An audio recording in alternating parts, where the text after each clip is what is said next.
Praise the lord.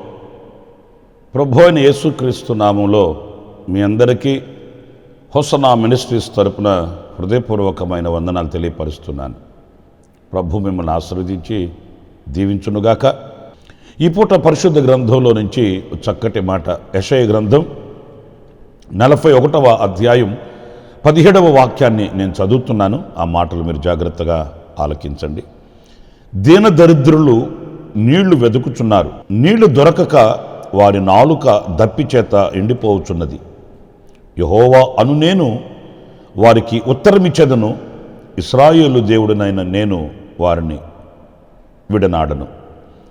ప్రియులారా, చూడండి వాక్య భాగంలో యెహోవా అను నేను వారికి ఉత్తరమిచ్చెదను అనే మాట ఈ పూట మనం ధ్యానిస్తే, మన దేవుడు ఎవరు అనంటే ఆయన మనకు ఉత్తరమిచ్చే దేవుడు, అంటే జవాబిచ్చే దేవుడు. స్పందిస్తాడు. మనం ప్రతిదీ ఆయనతో వివరించుకోవచ్చు. విని ఆయన విననట్టుగా ఉండేవాడు కాదు, లేకపోతే విని ఆయన ముఖం చాటేసుకునేవాడు కాదు. ఒకవేళ విని ఆయనకి ఇష్టం లేనంత మాత్రాన ఆయన మౌనంగా వెళ్ళిపోయేవాడు కూడా కాదు. ఆయన తప్పనిసరిగా మనకు ఉత్తరం ఇస్తాడు, జవాబిస్తాడు. అవునంటే అవును, కాదంటే కాదు. ఆ కార్యము ఒకవేళ అది దేవుని చిత్తమే అయితే అది తెలియపరుస్తాడు, చిత్తం కాకపోతే తెలియపరుస్తాడు. కొన్ని సందర్భాలలో కొన్ని సమాధానాలు మనకు రానప్పుడు మనకు విసుగు చెందుతుంది. ఏంటి, వీళ్ళు అవునని చెప్పరు, కాదని చెప్పరు అని విసిగిపోతుంటాము, అలసట చెందుతుంటాము, విరక్తి కలుగుతుంటుంది. కొన్ని సందర్భాల్లో ఏదైనా ఒక చిన్న విషయం ఎవరితోనైనా అధికారులతో కానీ పెద్దలైన వారితో చెప్పినప్పుడు వాళ్ళు కాస్త జాప్యం చేస్తారు, కాస్త ఆలస్యం చేస్తారు. ఆనాడు మనకు విసుగు కలుగుతుంది, వాళ్ళ మీద మనకు కోపం వచ్చేస్తుంది. ఏదైనా తేల్చి చెప్పేయచ్చు కదా, జవాబు చెప్పరేంటి అన్నట్లుగా మనం విరుచుకుపడిపోతుంటాము. కానీ మన ప్రభువును గురించి మనం చదివినప్పుడు ఆయనలో ఉన్న మంచి గుణలక్షణం ఏంటంటే ఆయన తప్పనిసరిగా మనకు ఉత్తరం ఇస్తాడు, జవాబిస్తాడు. ఒకవేళ మనం ఆలోచనను అడిగామా, లేకపోతే ఆశీర్వాదాన్ని అడిగామా, లేకపోతే ఐశ్వర్యమును అడిగామా, ఏదైనప్పటికీ కూడా ఆయన సన్నిధిలో మనం మొరపెట్టుకున్నప్పుడు ఆ మొర వ్యర్థం కాదు అనే విషయాన్ని మనం ఎప్పుడు మర్చిపోకూడదండి.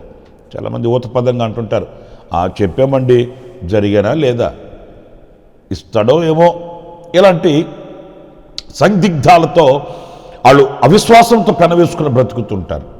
కానీ దేవుని వాక్యం అలా చెప్పట్లేదు. ఆయన మనకు జవాబిస్తాడు, ఆయన మనకు ఉత్తరం ఇస్తాడు, మన ప్రార్థన ఆలకిస్తాడు, ఆయన స్పందిస్తాడు. ఒకవేళ లోకంలో మనకు కనబడే వాళ్ళు మనుషులు మరి స్పందించకపోవచ్చు. కొంతమందికి ఎన్ని విషయాలు ఎన్నిసార్లు చెప్పినా కూడా వాళ్ళ మనసుకి ఎక్కదు. అలా కాదు, కానీ మన ప్రభు స్పందించే దేవుడు, ఆయన ఉత్తరం ఇచ్చే దేవుడు. అయితే ఆ ఉత్తరం ఇచ్చి ఏం చేస్తాడు అనేది గనక లేఖనాల్లో మనం చదువుకుంటూ వస్తే ఈ వాక్యంలో మనం ఒక చక్కటి మాట చదువుతాము. అదేంటంటే, నేను వారికి ఉత్తరం ఇచ్చేదను, ఇశ్రాయేలు దేవుడినైన నేను వారిని విడనాడను. ప్రియ దేవుని బిడ్డలారా, చూడండి, ఆయన ఎన్నటికీ విడిచిపెట్టే దేవుడు కాదు. ఆయన ఉత్తరం ఇచ్చి ఆయన మనల్ని పట్టుకుని ఉండే దేవుడు. మీరు యెషయా గ్రంథంలో మరొక మాట కూడా చదువుతారండి, నేను నీకు సహాయము చేయొచ్చు, నీ కుడి చేతిని నేను పట్టుకొని ఉన్నాను అని వ్రాయబడిన మాట. మన దేవుడు ఎప్పుడు కూడా మనల్ని విడిచిపెట్టేవాడు కాదు.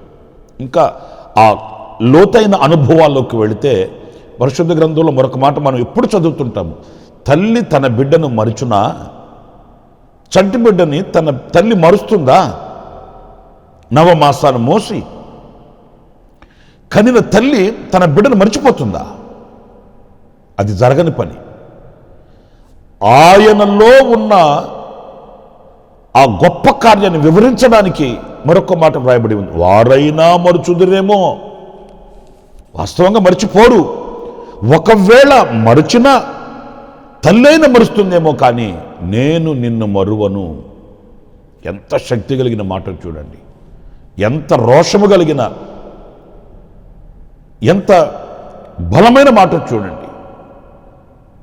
కన్న తల్లైన తన బిడ్డను మర్చిపోతుందేమో, కానీ ఏ తల్లి అయినా మర్చిపోతుందండి? మీరు చూడండి, ఏ తల్లి ఎంతమంది అమ్మా మీకు పిల్లలు అని అంటే ఆమె కరెక్ట్గా చెప్తుంది. ఏమోనండి, ఇంటికి వెళ్ళి లెక్క పెట్టి చెప్తానండి అంటదా? ఎంతమంది అమ్మా మీ పిల్లలు? అయ్యా నాకు 4 పిల్లలు, కానీ 2 చనిపోయారు అని చెప్తుంది. అంటే చనిపోయిన వాళ్ళని కూడా ఆ తల్లి మర్చిపోద్దు, చచ్చేంతవరకు మర్చిపోదు. కానీ ఇంకా అంతకంటే గాఢమైనటువంటి ప్రేమ మన ప్రభు మన ఎడలు చూపించే ప్రేమ. ఆ తల్లి కాటికి కాళ్ళు చాపేంత వరకు ఆమె కన్న బిడ్డలు ఆమె మధ్యలో ఉంటారే. మరి సర్వశక్తి కలిగిన దేవుడు ఆయన మరణం లేని వాడు కదా, ఆయన మనల్ని ఎలా మర్చిపోతాడు, ఎలా విడిచిపెడతాడు? విడనాడు వాడు కాడు, యెహోవా తన ప్రజలను ఎడబాయువాడు కాడని కీర్తనలో మనం చదువుతామండి. ఈ వాక్యంలో నేను మీతో చెప్పగలిగింది, ఆయన నీకు ఉత్తరం ఇస్తాడు, నిన్ను విడువడు, నిన్ను విడిచిపెట్టడు. ఒకవేళ ఏ పరిస్థితుల్లో నువ్వు ఆధారపడిన వ్యక్తులు నీకు దూరం కావచ్చేమో, కానీ నువ్వు నమ్ముకున్న వాళ్ళు నీకు ఒమ్ము చేయొచ్చేమో, కానీ నువ్వు ఆధారపడిన వ్యక్తులు నీకు శత్రువులుగా మారవచ్చు. నీవు ప్రేమించిన వ్యక్తులు నీ ప్రేమకు వ్యతిరేకంగా వాళ్ళు నీకు కీడు చేయొచ్చేమో, కానీ ఈరోజు నేను ప్రకటించే, మనం ఆరాధించే మన ప్రభు అయిన యేసుక్రీస్తు ఎవరు, మన దేవుడు ఎవరు అని అంటే, ఆయన మనల్ని అన్నిటికీ విడిచిపెట్టేవాడు కాదు, విడనాడు వాడు కాడు అని వాక్యం రాయబడి ఉంది. ప్రియులారా, యాకోబును గురించి మనం లేఖనాల్లో యెషయా గ్రంథంలో చదువుతామండి. నేను నిన్ను మర్చిపోజాలను. ఎంత మాట అండి, నేను నిన్ను మర్చిపోజాలను అంటే మర్చిపోవాలి అని అనుకున్నా కూడా మర్చిపోజాలను. నా జ్ఞాపకాలలో నీ రూపం నిలిచిపోయిందని కదా దాని అర్థం. అవును, ఆయన జ్ఞాపకాలలో మనం ఉన్నాము, ఆయన మధ్యలో మనం ఉన్నాము, మన రూపం ఆయన మనసులో ఉంది. ఆయన ఎన్నటికీ మనల్ని మర్చిపోయేవాడు కాదు. ఒకవేళ తాత్కాలికంగా కొద్దిపాటి శోధనలు, శ్రమలు, ఇబ్బందులు అనేవి ఒకవేళ తటస్థించవచ్చేమో, కానీ ఆ వేళ కూడా విడవక ఎడబాయక కృపచూపు తండ్రి మన పక్కనే ఉంటాడు. ఆయన మనకు ఉత్తరం ఇస్తాడు. ఆ విడువని దేవుడు మనకు జవాబిస్తాడు. మనం ఏదైనా ఆయన అడిగినప్పుడు ఆయన దగ్గర నుంచి మనకు సమాధానం కలుగుతుంది, పరిష్కారం కలుగుతుంది, నెమ్మది కలుగుతుంది, శాంతి కలుగుతుంది, విజయం కలుగుతుంది. అంతేకాదు ఘనత కలుగుతుంది. మనం ఎప్పుడు కూడా మర్చిపోకూడదండి. ఇక రెండవ విషయానికి వస్తే, మీరు యెషయా గ్రంథం 49వ అధ్యాయం 8వ వాక్యంలో చక్కటి మాట నేను చదువుతున్నాను. ఆ మాటల్ని యెహోవా ఇలాగు సెలవిచ్చుచున్నాడు, అనుకూల సమయమందు నేను నీ మొర ఆలకించి నీకు ఉత్తరమిచ్చితిని, రక్షణ దినమందు నిన్ను ఆదుకొంటిని. ప్రియులారా, ఇక్కడ ఆ ఉత్తరమిచ్చే దేవుడు విడిచిపెట్టడట, అంత మాత్రమే కాదట, ఆయన ఆదుకుంటాడంట. రక్షణ దినమందు నిన్ను ఆదుకుంటుని. ప్రియమైన దేవుని బిడ్డల, ఒక మాట నేను మిమ్మల్ని అడుగుతున్నాను. బలమైన ఘనమైన వ్యక్తులకి అందరు బంధువులే, కాదన్నా కూడా ఏదో ఒక తీగ కలుపుతారు. గనులైన వారికి, బలము కలిగిన వారికి, ధనము కలిగిన వారికి అందరూ స్నేహితులే, అందరు బంధువులే. మరి ఆపదల్లో ఉన్నవానికి ఎవరైనా అక్కరకి వస్తారా? హక్కున చేర్చుకుంటారా? ఎవరైనా ఆదుకుంటారండి? ఆ ఆపద మనల్ని ఎక్కడ చుట్టుకుంటుందో, ఆ అపాయం మన మీదకి ఎక్కడ ముంచుకొస్తుందో, మనం ఎందుకు నిలబడాలని ముఖం చాటి వేస్తారు, దూరమైపోతారు. మానవ నైజం. కానీ మన ప్రభు అలా కాదు. ఇక్కడ వ్రాయబడిన మాట ఏంటంటే, అనుకూల సమయమందు నేను నీ మొరను ఆలకించి నీకు ఉత్తరమిచ్చి తిని. నీ మొర ఆలకించి, మనం ఆపదల్లో, ఇబ్బందులలో, ఇరుకులలో, కష్ట నష్టాలలో ఉన్నప్పుడు మన మొర ఆలకించి ఆయన మనకు ఆదరణకర్తగా, లేకపోతే ఆదుకునే దేవునిగా ఆయన ప్రత్యక్షమవుతాడంట. నిజమే, కొన్ని పరిస్థితుల్లో ఈ రోజున మనం ఒడ్డుకు చేరామో అంటే ఎవరో మనల్ని ఆదుకొని కాదు, ఈరోజు సజీవులుగా ఇలాగా సాక్షిగా నిలిచి ఉన్నామంటే ఎవరో మనకు చేయూతనిచ్చి కాదండి. కొన్ని సందర్భాలలో నా అనుకునే వాళ్ళే చేతులు విడిచేసిన పరిస్థితులు మనకు తెలుసు. మరి ఆ రీతిగానే దేవుడు మనం చేవిడిచుంటే మన పరిస్థితి ఏమై ఉండేది? మనం ఎక్కడుండే వాళ్ళమే? కానీ ఆ శక్తిగల ప్రేమగల తండ్రి ఆయన అందరిలాగా చేవిడిచే దేవుడు కాదు. అనుకూల సమయమందు మొర ఆలకించి ఆయన మనకు ఆదుకున్నాడట మనల్ని. నా ప్రియమైన సహోదరులారా, ఆ ఆదుకునే ఆ దేవుని యొక్క నీడలో మనం బ్రతుకుతూ ఉన్నాము. ఆ ఆదుకునే దేవుని యొక్క సన్నిధిలో మనం నిలిచి ఉన్నాము. ఎంత ధన్యులమో, ఎంత భాగ్యవంతులమో. మీరు లేఖనాల్లో ఒక చరిత్ర మీకు బాగా తెలిసిన చరిత్ర జ్ఞాపకం చేస్తాను. యేసు ప్రభు నీళ్ల మీద నిలిచి ఉన్నప్పుడు పేతురు అడిగాడు, నీవే అయితే నన్ను నీలా నడిపించు అని. ప్రభు చాలా సంతోషంగా ఆహ్వానించాడండి. నేను దైవ కుమారుణ్ణి, నేను సర్వశక్తి కలిగిన దేవుణ్ణి, నేను సర్వోన్నతుడైన దేవుని కుమారుడిని, సర్వోన్నతుడను, నాలా నీవు నడవడం ఏంటి అని అతనిని తృణీకరించలేదు. నీలా నేను నడవాలి అని ఆశించినప్పుడు ఆయన ఆహ్వానించాడు, రమ్మన్నాడు. చరిత్ర మనకు బాగా తెలుసు కనుక నేను క్లుప్తంగా చెప్తున్నాను. పేతురు ఆయన చూస్తూ నడక ప్రారంభించాడు. ఆయనలాగానే నడవడం సాధ్యమైంది. ఆయనలా నీళ్ల మీద నడవడం సులువైంది. అలాగే ఆయననే చూస్తుంటే బాగుండే మాట. ఆయననే చూడవలసిన పేతురు అటు ఇటు పరిస్థితుల వైపు, సమస్యల వైపు, నీటి ప్రవాహం వైపు, అలజడుల వైపు, అలల వైపు చూశాడు, మునిగిపోసాగాడు. అప్పుడు రక్షించమని పేతురు కేక వేసినప్పుడు ఆయన చెయ్యి చాపి పట్టుకొని పేతురుని ఆదుకున్నట్లు దేవుని వాక్యం రాయబడి ఉందండి. నా ప్రియమైన సహోదరులారా, ఆ పేతురు మునిగిపోతున్నప్పుడు దేవుడు పేతురు చేయి విడిచిపెట్టలేదండి.